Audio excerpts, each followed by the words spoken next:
Whee! It's like a Mario game.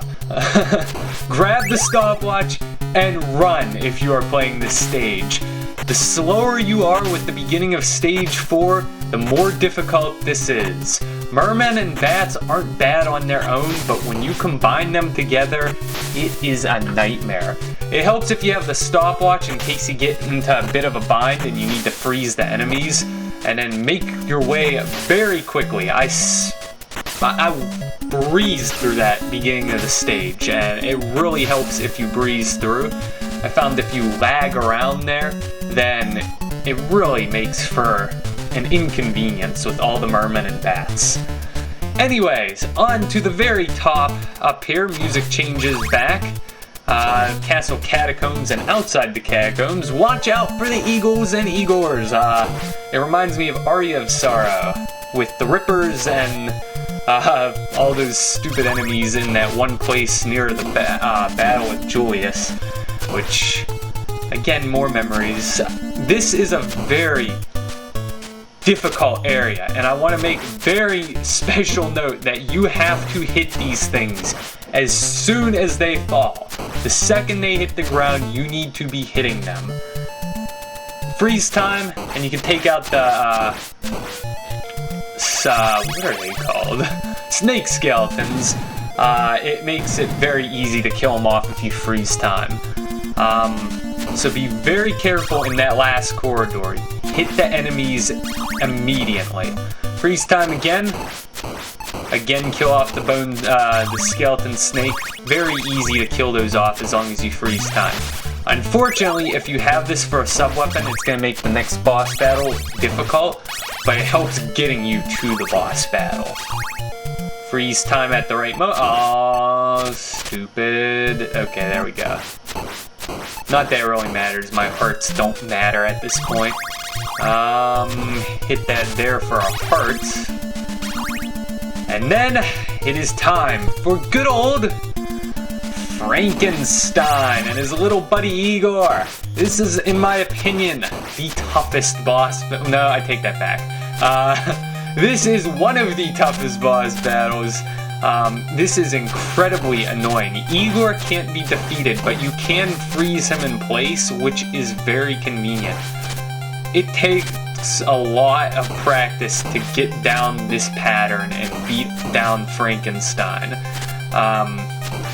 This is an incredibly annoying boss battle. It took me like 50 takes to actually win that battle, so I'm glad I finally did it. Grab your health, and yes, Frankenstein was actually the doctor, but that's not how Castlevania views it. Grab your score and brace yourselves for the torture chambers.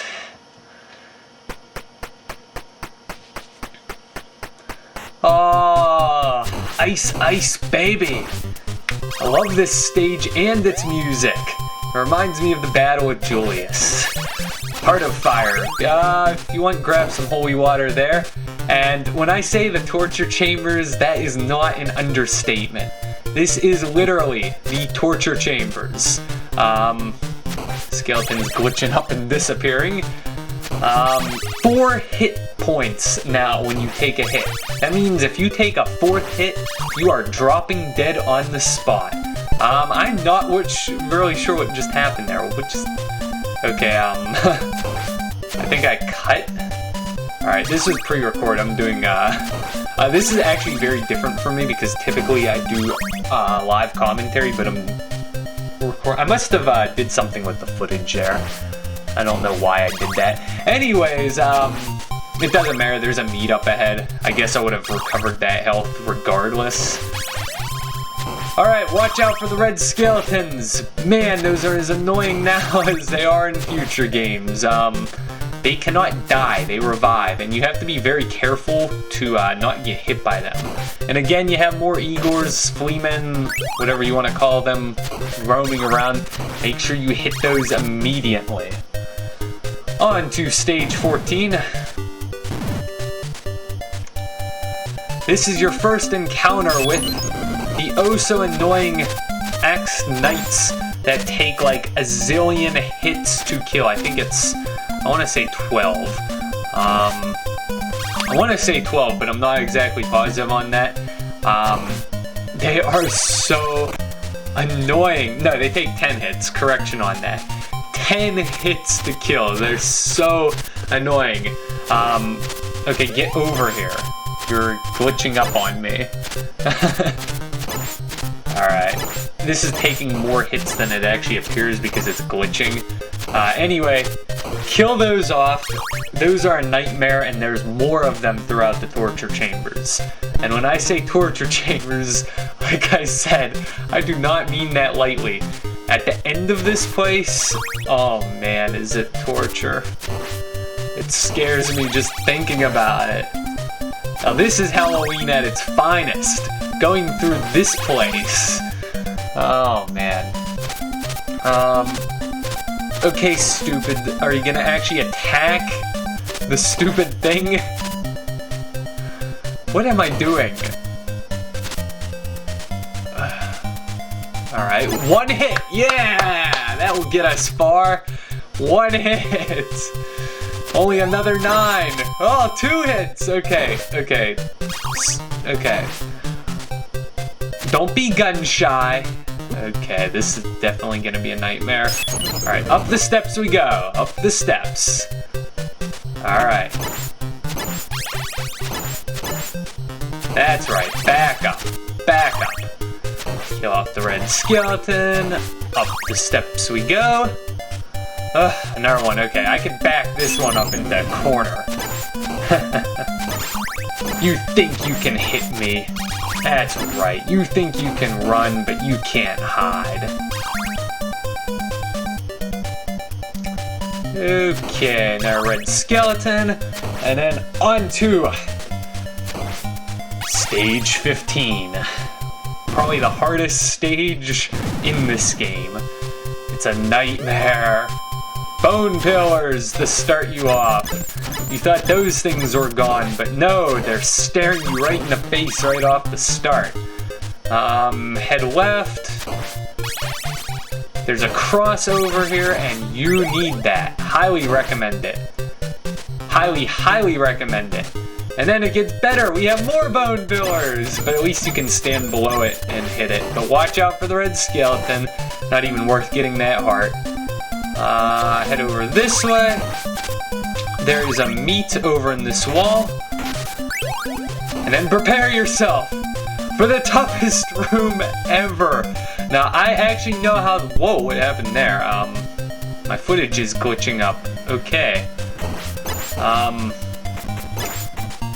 Okay, that was a bit weird. Anyway, follow what I do. This will get you through here. Fail safe. Stand in front of this pillar I'm at and duck down, chuck boomerangs. You cannot get hit if you do this strategy unless you get hit by a lower axe, which in that case you need to be ready to hit the lower axe. You can get some power-ups. I also got invincibility. And then you have to fight another one of these and repeat the process. Do the exact same thing and stand right here, chuck boomerangs. If you try to fight this any other way, you are not going to get through that place alive. It took me like 2,000 times of playing through that room to finally figure out how to get through it without taking damage. Anyways, you thought that room was hard. Now you face death. The Grim Reaper himself bows down to Lord Dracula. Chuck boomerangs and pray to God. Pray to the love of Furret and all things holy that you make it out of this fight alive. It is a nightmare facing death. Okay, I got one hit left. Please kill him. Thank you. And then the scythe still can hurt you after the battle. Amen. We are through the torture chambers.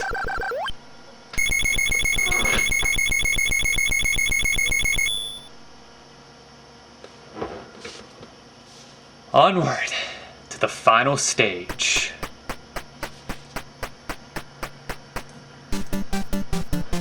Alright, stage 6, the path of the man himself, Count Dracula. First part of this stage, follow the path I take and avoid fighting enemies. These are giant bats. These are essentially the boss you fought at the very beginning. So you do not want to actually be fighting these things. Grab a stopwatch if you want. It makes things a little bit easier in the upcoming area. Carefully watch your step. If you follow this path exactly, you will not take hits. If you deviate from what I did in the slightest, you'll probably take hits. Because it took me like 10 takes to get through there without taking damage. Anyway, hit the skeleton there. Wait till he jumps up to hit him. You don't want to jump down. Unless you have holy water, you can chuck that over the edge. Climb up the steps.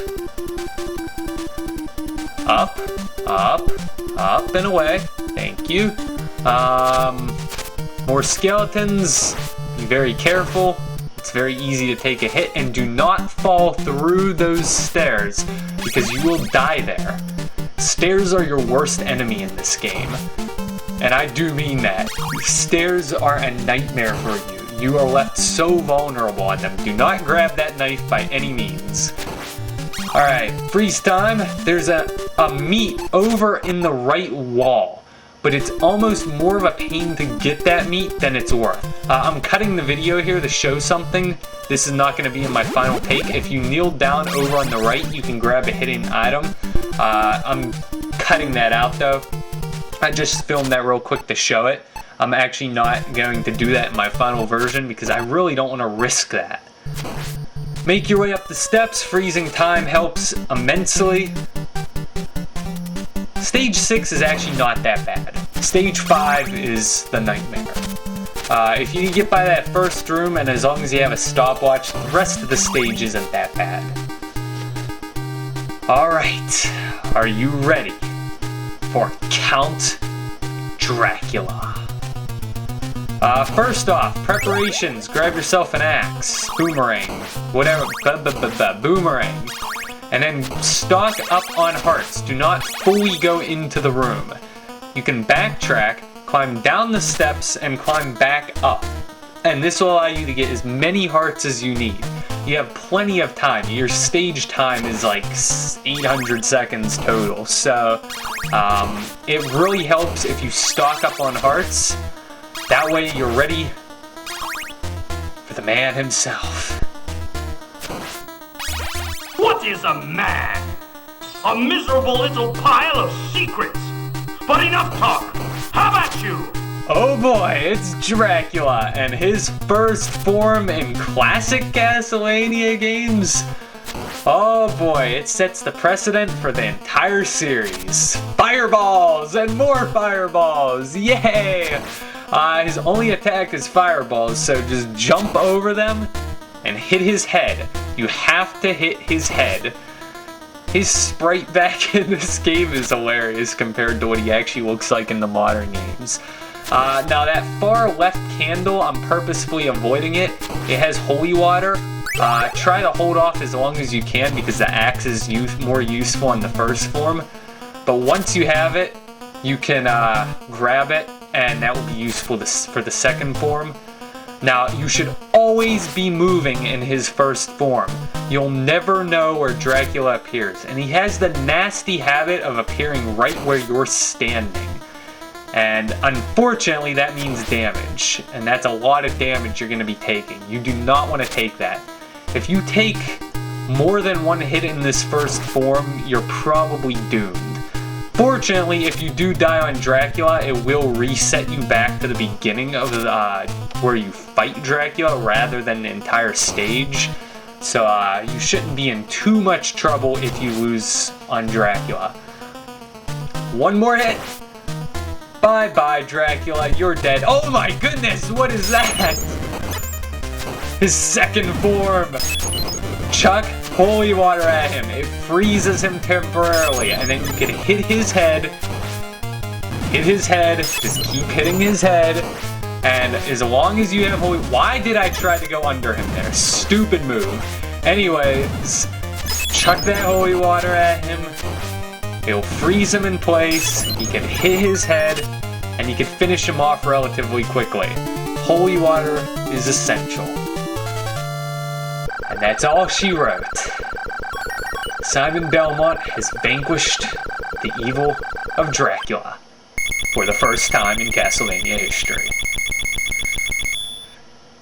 It would only set the stage for many more great Castlevania games to come. I just love this series so much, and that's why I figured it would be a very suitable special to make for Halloween. So that's all she wrote. Directed by Bram Stoker? The guy who wrote the novel... What? Christopher B? Whoa! Okay, the people who put the credits in here were definitely partying after they finished. What is this? I always get a kick out of these credits. It's like, what the heck? Alright, well, we made it to the end. Okay, yeah, that's some weird credits. And it's Simon Belmont, stupid, not Belmondo. Yes, I did play the greatest role in this story. Thank you for watching my miniature Halloween Castlevania special. What is a man? A miserable little pile of secrets. But enough talk. How about you?